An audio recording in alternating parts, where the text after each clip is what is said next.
반갑습니다. 오늘도 새벽 돌베개에 나오신 모든 성도님들을 주님의 이름으로 환영합니다. 주의 은혜로 우리 모두가 또 이렇게 월요일을 시작할 수 있게 되었는데요. 오늘도 하나님이 주시는 시편 말씀 잘 묵상하고 또 이 말씀에 힘입어서 이 하루도 잘 살아가는 우리 모두가 되면 좋겠습니다. 오늘 우리에게 주시는 하나님의 말씀은 시편 144편 15절의 말씀입니다. 이와 같은 백성은 복을 받은 백성이다. 주님을 자기의 하나님으로 섬기는 백성은 복을 받은 백성이다. 아멘. 오늘은 시편 144편의 말씀을 갖고 당겨진 활시위 같은 하나님, 당겨진 활시위 같은 하나님 이런 제목으로 함께 하나님 말씀을 나누도록 하겠습니다. 시편 144편은 여호와를 반석과 구원으로 믿는 사람의 찬양과 간구입니다. 시인은 가장 먼저 하나님이 자신의 인생에서 어떤 분이 되시는지를 연이어서 아주 길게 고백합니다. 주님은 나의 반석, 나의 요새, 나의 산성, 나의 구원자, 나의 방패, 나의 피난처. 이처럼 시인은 모든 위험과 어려움에서 건져주시는 그러한 분으로 하나님을 고백하면서 그 하나님께로 자신은 피한다고 그렇게 말합니다. 우리가 지금 이 땅에서 생명으로 하고 있는 신앙은 어떻게 정의할 수 있을까요? 신앙은 결국 하나님이 나의 인생에서 어떤 분이신가를 아는 것입니다. 하나님이 나의 무엇이 되시는지를 알고 그분과 관계를 맺으면서 이 땅의 삶을 살아가는 것이 곧 신앙이고 또 그런 인생이 신앙 인생인 것이죠. 하나님이 내 인생에 어떤 분이 되시는지를 알아서 그 관계의 지식 속에서 살아가는 것, 그 관계의 은혜 가운데 살아가는 것, 그것이 바로 우리의 인생인 것이고 그것이 바로 신앙인 것입니다. 오스왈드 챔버스의 유명한 책인 주님은 나의 최고봉이라고 하는 제목처럼 하나님이 나의 무엇이 되시는지를 고백할 수 있을 때 더 거룩한 신앙 인생을 살아갈 수 있는 것입니다. 뒤이어 시인은 한 인간으로서 하나님 앞에 자신이 어떤 존재인지를 고백합니다. 바로 앞에 내용이 자신에게 하나님이 어떤 분이신지에 대한 고백이었다면 이제는 하나님에게 자신이 어떤 존재인지에 대한 고백입니다. 사람이 무엇이기에 한낱 숨결과 같고 사라지는 그림자와 같은 자신이 무엇이기에 하나님께서 이토록 보호해 주시는지를 시인은 묻습니다. 자신이 생각하기에 인간은 절대자이신 하나님 앞에서 아무것도 아닌 존재인데 도대체 내가 무엇이기에 어찌 이렇게 돌보아 주시는지 생각해 주시는지를 감격하면서 노래합니다. 오늘 본문 가운데 시인이 사용하는 단어를 보면 마치 전도서의 한 단락을 읽는 듯 합니다. 시인은 전도서의 가장 유명한 단락인 헛되고 헛되며 헛되고 헛되니 모든 것이 헛되도다 라고 하는 이 말씀에 사용된 히브리어를 사용하면서 자신은 정말 헛된 존재일 뿐이라고 고백합니다.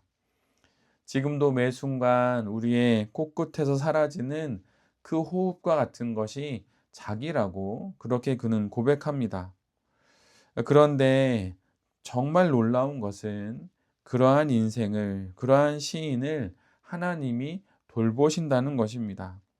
왜 그런 것일까요? 그것은 바로 시인이 하나님의 자녀가 되기 때문입니다.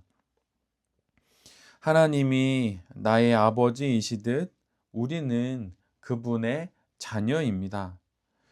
이 사실을 잊지 않는 우리 모두가 될 때에 이 세상의 수많은 어려움들을 잘 지나갈 수 있습니다. 이 관계를 잘 기억하며 살아갈 때에 우리가 이 사연 많고 사건 많은 이 세상의 삶을 잘 지나갈 수 있는 것이지요. 이처럼 하나님과 자신과의 관계를 다 확인한 시인은 이제 그 관계 위에서 하나님께 도우심을 요청합니다. 여호와 하나님을 부르며 하늘을 들이우고 그의 인생 가운데 강림해 주시기를 노래합니다. 그런데 여기서 들이우시다라고 표현되어 있는 단어의 그 원래의 뜻은 활 시위를 당기다 이런 의미를 갖고 있습니다. 마치 하늘에서 땅을 향해 화살을 쏘기 위해 활 시위를 당기듯 그렇게 자신의 인생에 임재해 달라고 시인은 기도하는 것입니다. 그리고 이스라엘의 역사 가운데 시내산의 연기로 가득했던 그 하나님 강림의 순간을 노래하면서 자신의 인생에도 그리고 지금의 상황 가운데도 그러한 영광과 위엄으로 충만히 임재해 주실 것을 노래합니다. 이스라엘 역사 가운데 있었던 하나님의 그 위대한 임재가 지금 자신의 삶 가운데 일어날 수 있게 되기를 간절히 간구하는 것이죠. 신앙은 인생을 하나님 말씀의 실현의 장소로 보는 안목입니다. 언젠가 우리의 삶에 요한계시록의 마라나타 주 예수여 오시옵소서라고 하는 이 말이 이루어질 것입니다.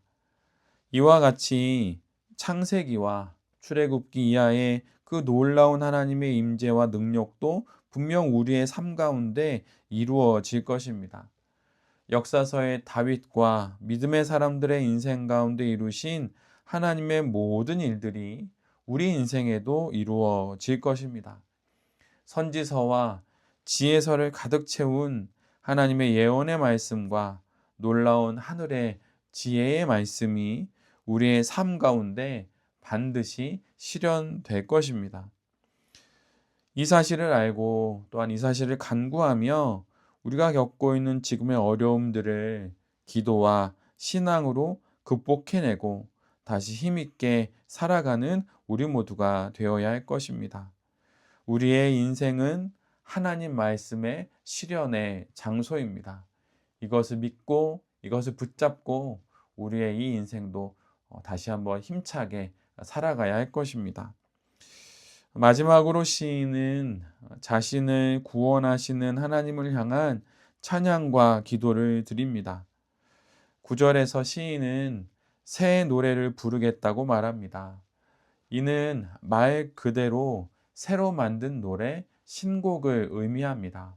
그리고 더 나아가서는 새로운 각오를 뜻하기도 합니다.